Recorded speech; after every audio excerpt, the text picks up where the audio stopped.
बिस्मिल्लाहिर्रहमानिर्रहीम, अस्सलाम वालेकुम। नाजरीन, हमारे माशरे में अजीब-व-गरीब किस्म के लोग पाए जाते हैं। बहुत से लोग ऐसे हैं जो कि दूसरों को देखते हैं, जो आला ओहदों पे फायज हैं। मसलन कोई सेशन जज है, कोई एडिशनल सेशन जज है, कोई एसपी है, कोई दीगर यूनिफॉर्म जो पहनते हैं, रैंक्स वो हैं। तो फिर वो लोग क्या करते हैं जी, उनकी नकल करने की कोशिश करते हैं। ख़ुद तो वो बावजूद कोशिश के वो नहीं बन सकते, कांस्टेबल भी भर्ती नहीं हो सकते, लेकिन फिर वो करते हैं कि जी बड़े अफसर की यूनिफॉर्म पहन के फिर लोगों को मरूब करने के लिए वो जैली ये सारा कुछ करते हैं। आज हम जिक्र करेंगे नाजरीन यहाँ कि बूरेवाला में एक एडिशनल सेशन जज बन के एक शख्स जो है काफ़ी अरसे से वहाँ पुलिस वालों को भी ब्लैकमेल कर रहा था, और इसी तरह पटवारी, तहसीलदार, इन सबको ब्लैकमेल कर रहा था। ये क्या करता था, कैसे करता था, इस बारे में मैं तब मुकम्मल तफसील बताऊंगा, और ये कैसे गिरफ्तार हुआ। और इसको फिर जो मोहम्मद इमरान उर्फ टीपू हैं, डीएसपी, जो कि बड़े तगड़े पुलिस ऑफिसर हैं पाकपतन और उस साइड के बिहाड़ी साइड के, उन्होंने फिर कैसे गिरफ्तार किया, किस तरह अपनी अकल इस्तेमाल की, और मौजूदा पुलिस अफसरान को भी इसी तरह अपनी अकल इस्तेमाल करनी चाहिए। हम भी क्या करते थे, उन्होंने क्या क्या किया, मैं सब आपको बताऊंगा। लेकिन उससे पहले अब मैं कहता हूं, अगर आपने मेरा यूट्यूब चैनल जो है वो सब्सक्राइब नहीं किया तो प्लीज़ उसको सब्सक्राइब कर लें। मैं चाह रहा हूँ कि मेरे 1K जो हैं 100K वो सब्सक्राइबर हो जाएं बहुत जल्दी। और इसी तरह जो फेसबुक पे मेरे दोस्त हैं जिन्होंने मुझे अभी तक फॉलो नहीं किया लेकिन मुझे देखते हैं, अगर वो देखते हैं तो फिर ज़रूर फॉलो कर लें, क्योंकि इससे होता कुछ नहीं है। मेरा कोई पेज मोनेटाइज नहीं है, पर होगा ये कि मेरे जितने चाहने वाले बढ़ेंगे, जितने फॉलोअर्स बढ़ेंगे, उस पर मेरी रीच बढ़ेगी और लोगों तक मेरी बात पहुंचेगी। अगर आप मुझे पसंद करते हैं तो ज़रूर फॉलो कीजिएगा। नाज़रीन, पहले मैं आपको एक छोटी सी मिसाल देता हूँ। हमारी फैमिली में ये जो मैंने बात की कि यूनिफॉर्म पहनने की एक शौक़ और लगन होता है, ये शौक़ और लगन हमारी फैमिली में भी था। एक मेरा कज़न ही है जी, रफ़ीक बलोच साहब जी, उन्हें बड़ा शौक़ था पुलिस में भर्ती होने का। और जब हबीब खान भी पुलिस में ASI भर्ती हो गया, मैं भी हो गया, उसने हमें देखा कि जी ये मेरे जो कज़न्स हैं ये पुलिस में हो गए हैं, तो मैं फिर क्या करूं। तो उसने फिर ये किया कि जी भावलपुर रहते हुए उसने रज़ाकार, वो भर्ती हो गया, रज़ाकार में वो उसने इंस्पेक्टर रैंक लगाना शुरू कर दिया। अब उसे यूनिफॉर्म पहनने का बड़ा शौक़ था जी, बड़ी फिट किस्म की यूनिफॉर्म जो एक आम पुलिस वाला भी नहीं पहनता। उसने उसे वो स्टार्च लगाना, माया लगी यूनिफॉर्म, पेंट फिट किस्म की बेल्ट, और उसके साथ वो कंधे पे जी वे पोलिसियर लिख देते हैं, पुलिस नहीं लिखते, बाज़ रज़ाकार पुलिस भी लिख देते हैं, पहले रज़ाकार हुए करते थे। और नाज़रीन, आपको याद होगा कि हमारे जो मियाँ नवाज शरीफ साहब हैं, इन्होंने भी यूनिफॉर्म पहनी थी। और वो अब मुझे नहीं पता किस यूनिफॉर्म क्या थी। फिर उनकी बेटी जो है अभी वज़ीर आला, उन्होंने भी यूनिफॉर्म पहनी। तो यूनिफॉर्म पहनने का शौक़ होता है। बात हो रही है जी रफ़ीक बलोच की। एक दिन की बात है जी, रफ़ीक बलोच साहब बड़े बन ठन के अपने घर से निकले। भावलपुर में इनका घर है जी, ये लारी अड्डे के साथ। तो वहाँ से निकले तो एक जो वैगन वाले ने इनको कट मार दी। अब रफ़ीक बलोच साहब को बड़ा गुस्सा आया जी कि ये वैगन, इसकी जरूरत में यूनिफॉर्म में 3-3 फूल मेरे शोल्डर्स पे, और मुझे कट कैसे मार दी। ये काफ़ी पुरानी बात है। रफ़ीक बलोच साहब ने जी गाड़ी वैगन के पीछे लगाई। वैगन ड्राइवर जो है उसने भी गाड़ी की स्पीड बढ़ा दी कि मैं पकड़ा जाऊंगा, पीछे थानेदार आ गया मेरे, मैं किस तरह अपनी जान बचाऊं। आखिर रफ़ीक बलोच साहब ने जाके जी जो टोल प्लाजा है वहाँ पे गाड़ी उसकी स्लो हुई, तो जाके उन्होंने उसको रोक लिया। अब मोटरसाइकिल उन्होंने एक साइड पे खड़ी कर दी अपनी, और मोटरसाइकिल पे ही बैठे रहे। और एक उनके पास थैला था जो उन पे उनके कागजात होंगे मोटरसाइकिल वगैरह के अपने जी। अब वो शो ये कर रहे थे कि जी मैं इसको कुछ करूं जी, जिससे ये कम से कम मुझसे माफ़ी मांगे ये वैगन वाला जी। अब वैगन वाला आया तो उसने वही माफ़ी मांगनी शुरू कर दी। उसे नहीं पता चला कि ये जी थानेदार है या रज़ाकार है। तो रफ़ीक साहब ने बड़ा तारीखी जुमला कहा जिसे आज तक हम उसे छेड़ते हैं, और कहने लगा जी मैं तेरे दंद भी बंद सा, ते गड्डी भी बंद कर सा। और वो बार बार वो जिप को खोलते थे। और वो जो वैगन वाला था उसे ये लगता था कि रफ़ीक बलोच साहब जो हैं ये उसमें से चलान बुक निकालेंगे और मेरी गाड़ी बंद कर देंगे। और वो बार बार हाथ रखता था कि खुदा रहा चलान बुक ना निकालें, माफ़िया मांगे। इस दौरान रफ़ीक बलोच साहब ने उसे इसी तरह जलील कर लिया। जब वो भी उसने माफ़िया मांग ली तो फिर उन्होंने वार्निंग दे के उसे कहा जी आइंदा मोहतात रहना, और कभी भी किसी यूनिफॉर्म वाले को कट नहीं मारने। तो ये तो एक मैंने सुना दिया एक सच्चा वाकया जो से आप सुन के आप महसूस भी हुए होंगे। पिछले दिनों आपको याद होगा खानपुर में एक एएसपी साहबा पकड़ी गई थी, और वो भी इसी तरह एक हमारे एसएचओ हैं वहाँ गई और उन्होंने इसी तरह रोब जमाने की कोशिश की। अब वो पढ़ा लिखा एसएचओ है, तो उसने पकड़ लिया। उसने कहा जी अब कौन सी कामन के हैं, तो उन्हें पता नहीं चला कामन क्या होता है। फिर इसी तरह मुलाजमत में कई दफ़ा ये होता था कि कोई आर्मी ऑफिसर हमें कॉल करता था कि जी मैं फ़लाँ बोल रहा हूँ, मैं कर्नल फ़लाँ बोल रहा हूँ, या मैं ब्रिगेडियर बोल रहा हूँ।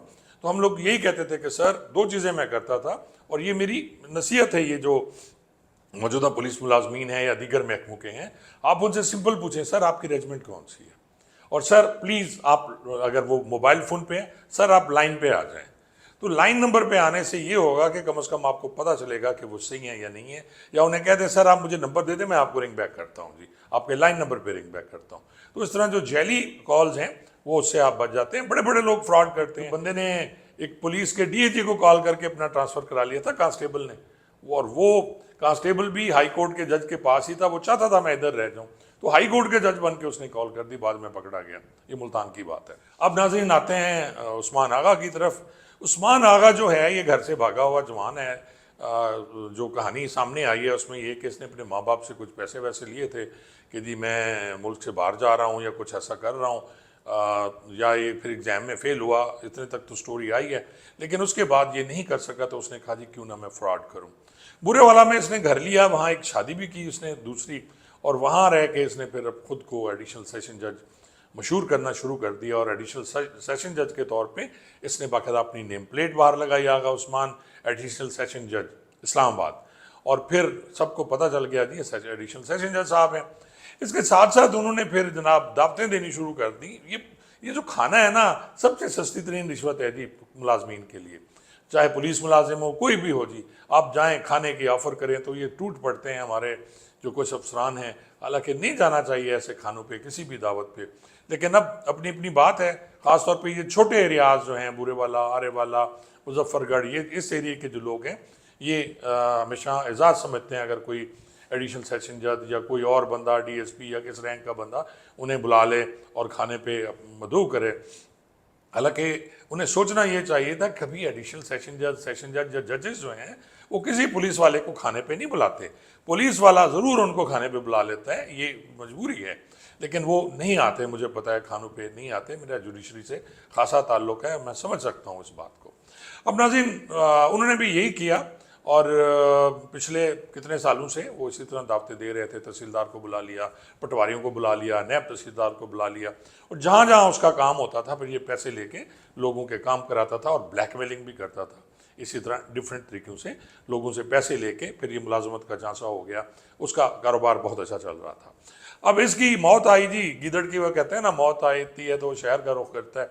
अब वो जो एडिशनल सेशन जज साहब थे, ये इमरान टीपू के ऑफिस में पहुंच गए। पहले तो उसने ये किया जी कि गाड़ी जाके जहां डीएसपी की गाड़ी खड़ी होती है अंदर पहुंच में, उसके साथ उसने गाड़ी जोड़ के खड़ी कर दी। इसका साथ एक गनमैन था, उसके पास गन थी, इसका अपना पिस्टल पड़ा हुआ था, और फिर इसके बाद अंदर गया और जाके इसने तारुफ कराया कि एएसजे, उसने कहा जी एएसजे एडिशनल सेशन जज का मुखफ़ है ये जी, एएसजे उस्मान। अब जो टीपू साहब थे पहले खड़े होके मिले, जैसे उन्होंने तारुफ कराया भाग के गया ना, जो गेट पे संतरी होता है कि एडिशनल सेशन जज साहब आए। अब ये बैठा रहा तो टीपू साहब ने कहा जी हुक्म करे, तो उन्होंने कहा जी वो मेरा पर्चा है, आप पर्चा नहीं दे रहे। नहीं, पहले उसने खाने का कहा जी कि आप मेरे पास, मैंने आपको पहले भी बुलाया था, आप खाने पे नहीं आए। तो इमरान टीपू ने कहा कि जी मैं सर मैं बिल्कुल हाजिर होऊंगा, लेकिन मैं कम जाता हूँ ऐसे खानों पे। उसने टालने की कोशिश की, लेकिन वो एएसजे साहब जो थे उस्मान आगा साहब, उन्होंने कहा नहीं जी आप वो शायद मुझे लाइट ले रहे हैं, मैंने एएसआई नहीं कहा, मैंने एएसजे कहा है, मैं एडिशनल सेशन जज हूँ। अब उस्मान टीपू साहब पढ़े लिखे आदमी है, पुराना अफसर है, समझदार है, तफ्तीश वो समझता है सब कुछ। तो उसने कहा सर फिर आपकी पोस्टिंग अगर इस्लामाबाद है तो फ़लाँ फ़लाँ जज साहबान उधर हैं, तो आपके सेशन जज कौन है। अब उसकी बुला जाने दी आगा साहब की कि जी एडिशनल सेशन जज उसके कौन है, क्योंकि वो तो है नहीं, वो तो नकली था।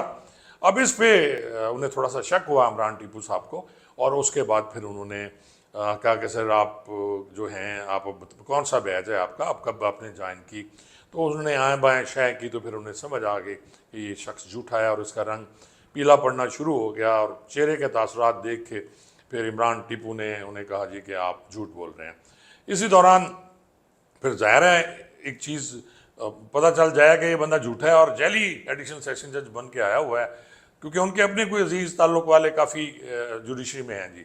तो फिर उन्होंने उसको बिठा लिया, फिर उस पर एक FIR भी दर्ज होती है जी, और उनसे वो जो उनके कब्ज़ा से पिस्टल और बाकी चीज़ें हुई और खैर से वो दोनों हवालात में उनका ये फिर जो FIR दर्ज हुई वो दर्ज होती है जी 844/25, और ये थाना मॉडल टाउन है जी, और उसका बूरे वाले का ज़िला बिहाड़ी। और अरशद शाकिर ASI जो उनके रीडर हैं, ये मेरे ख्याल में ये उनकी मुद्दत में होता है, और ये जो जुराइम है जी वो 353 ये उन्होंने फिर मज़ामत की जी, कार्य सरकार में मुदाखलत की 186, 506B भी लगा दिया, जहाँ उन्होंने कहा ना धमकी दी मुझे जान से मारने की, और फिर 420, 468, 471, 170, 171, और उसके बाद आर्म ऑर्डिनेंस का जो है इन्होंने ये मुकदमे भी दर्ज कर दिए, और ये इसकी जो इलाका है वह SDP ऑफिस यानी DSP के दफ्तर में। तो नाज़रीन ये देख लें कि जी इस तरह की आप झूठे अफसर बनते हैं, आप ख़ुद को झूठ के साए में सारी ज़िंदगी गुजार देते हैं। आप कभी कोई ख़ुद को SP कहलवाता है, कभी कुछ, पिछले दिनों एक SP भी पकड़ा गया। वो मैंने टिकटॉक देखी, उसमें एक लौंडा सा बैठा हुआ हाथ में वायरलेस सेट। भाई कौन सा SP ऐसा है जो वायरलेस सेट यूँ पकड़ के अपनी वीडियोज़ और शो करता है कि मैं बड़ा जनाब, ये भी ट्रेंड है वैसे पुलिस वालों में कि जहाँ जाएंगे एक छोटा सा वाकी सेट हाथ में लेके, ताकि बड़ा असर पड़े कि जी हम बड़ी बला हैं और हम जनाब किसी इदारे के हैं, पुलिस के हैं, किसी एजेंसी के हैं। तो ये ट्रेंड नहीं होना चाहिए कि आप हाथ में पकड़ के वायरलेस हर वक्त बाहर जाएं। ज़रूरत ज़रूर है आपकी कि आपको कॉल आ सकती है इमरजेंसी, लेकिन शो ऑफ नहीं होना चाहिए इसका कि वायरलेस आपने हाथ में पकड़ी हुई है। तो इस तरह ये सारे जो लोग हैं जो करते हैं, कोई मजिस्ट्रेट बन जाता है, कोई SP बन जाता है, कोई जैली अभी एडिशनल सेशन जज हो गया, कोई जैली कैप्टन बन जाता है, कोई कुछ और बन जाता है। तो सारी उसी की मैं वो कड़ी है जो मैंने शुरू में अर्ज़ की कि वो जो अंदर कुछ बनने का शौक़ होता है और बंदा नहीं कर सकता, तो फिर वो डिफरेंट तरीक़ों से, जैली तरीक़ों से ये सब कुछ करने की कोशिश करता है। तो ये कहानी थी जी, और मैं फिर अप्रिशिएट करूँगा इमरान टीपू जो हैं DSP के, उन्होंने इनको पकड़ा और फिर इस पर उसके खिलाफ मुकदमा भी दर्ज किया। अब सुना है एडिशनल सेशन जज साहब जेल में हैं, बेल हुई नहीं हुई इसका मुझे नहीं पता। तो ये थोड़ा लेट ज़रूर हो गया मेरा व्लॉग, लेकिन ये पड़ा हुआ था पेंडिंग, तो मैंने कहा जी मैं आप दोस्तों से शेयर कर दूँ जी। बहुत बहुत शुक्रिया।